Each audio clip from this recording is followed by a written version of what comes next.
We're making banana nut bread today, and you can absolutely freeze it for future use.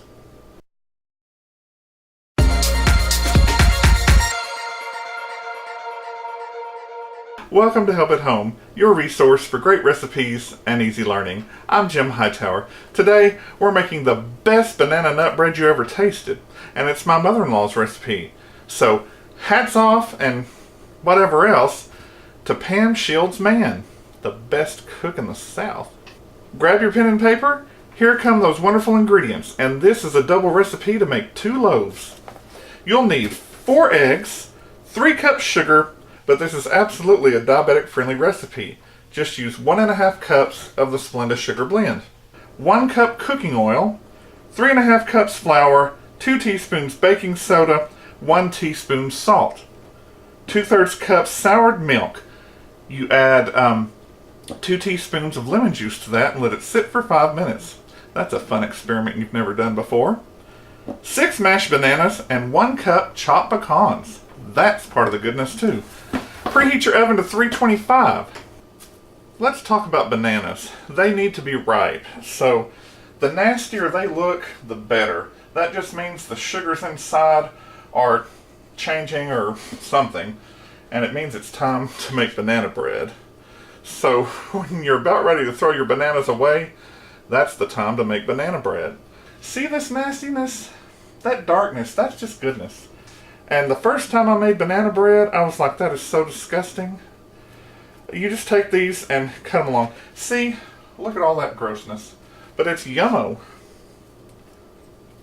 I like to keep it real. And sometimes you like to cut the ends off if it's too gross for you. And if a side looks too bad for you to handle, you can cut that off too. Just cut them into little coins. And here's banana number 6. You just do it quickly. Now this recipe calls for mashed bananas. So you can take a spoon or fork or whatever, because the best thing is the thing that you have. These immersion blenders are just wonderful. Kind of liquefy those nanners. You just go careful, and then once you got them, you can go high. With all the little fruit flies, mayflies, nasty flies, when your bananas get ripe, start cooking right away and throw those banana peels in the trash. Take the trash outside to your dumpster and get it done. Or you'll have a gnat fly palooza, which is never really nice. You'll need loaf pans. Now, these are just old loaf pans. You have to prepare your pans. You can butter them and then dust them with flour, or you can do the neat trick that I love. Melt 2 tablespoons of butter-ish with a heaping teaspoon of flour, and then baste. Let's jump right in. You'll start with your eggs, your sugar, and your oil. And I really think that it should be in that order. Eggs, what you need to do is just mix those up for a second. Break the yolks, you know. Now, sugar. And you can just put it in slowly. You've seen this before, I'm just getting you started. Add in your oil. Mix that slow. All you want to do is mix this till it's smooth. Or rather, speed it up a little bit to get it smooth. Just watch that oil. If you're not careful, you will be the second time. Now you know the drill. I've got all the dry ingredients in here. You just stir it together. When this milk starts to kind of break up and clot a little bit, it's soured. The original recipe calls for buttermilk. I just don't keep it in the house. Why would you? I mean, unless you're making buttermilk biscuits. You know this drill too. You want to mix a little flour, mix a little milk until you're done. Otherwise, your batter can get too thick and dry, and it can really be a mess. The batter is kind of slow to soak up all that flour, and so if you use all your milk at once, then you're sunk. Speed it up a little. Now you know my drill. You've got to scrape the sides and underneath the bottom. The next thing you do is grab your loose bananas and pour them right in. Again, When you're making your additions, always go slowly. Scrape your sides one more time. Then, if you're a nut like me, add in 1 cup of pecans. If you're allergic, don't do it. Time to bake. Get your 2 pans side by side and just pour it in. Try to keep it even and, just kind of go back and forth. And if one loaf ends up being bigger than the other one, who cares? Because I bet they'll eat it anyway. Into your 325 degree oven for about 1 hour and 20 minutes. I would check it at an hour. I would check it at an hour and 10 minutes. Make notes, put it in your very own cookbook, go back and watch the video. Then you'll know next time. Here they are out of the oven. This took 1 hour and 10 minutes. And notice how brown they are.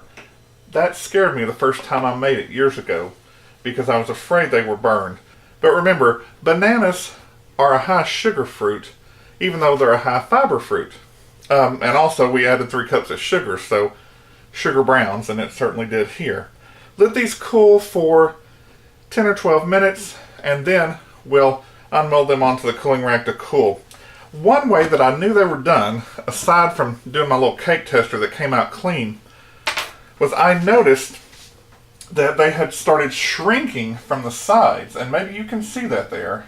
Before you unmold these, use a butter knife and gently go around your edges to make sure that it's not stuck. Then here's an easy trick to unmold these. They're sitting on one cooling rack, you get a second one, put it on top, invert the whole business. There you go. There's one. There's number 2. You want to turn these over so that they'll cool right side up and not have all these little designs on them. But if you try to pick up this hot bread, it's going to be a hot mess everywhere. Take the second cooling rack again, put it right on top, inverted, hold firmly, and invert once again. Ta-da!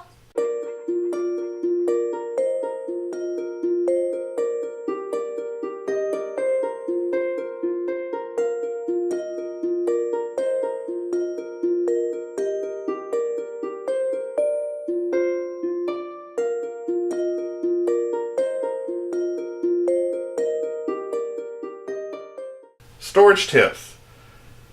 If you're making these to give away instead of eating them right now, you know the drill. You must let these cool to room temperature before you wrap them or store them or whatever, or they will sour and you will be sad.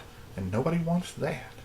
If you like this recipe for delicious banana nut bread, courtesy of Mama Pam, give it a thumbs up. Subscribe and share with your friends who like to cook or just want to learn how. Drop me a line in the comments below about your experiences with this wonderful recipe and what else you'd like to see in the kitchen. Click the bell in the top right hand corner for notifications. I'm Jim Hightower, and remember, everyone needs help, even me.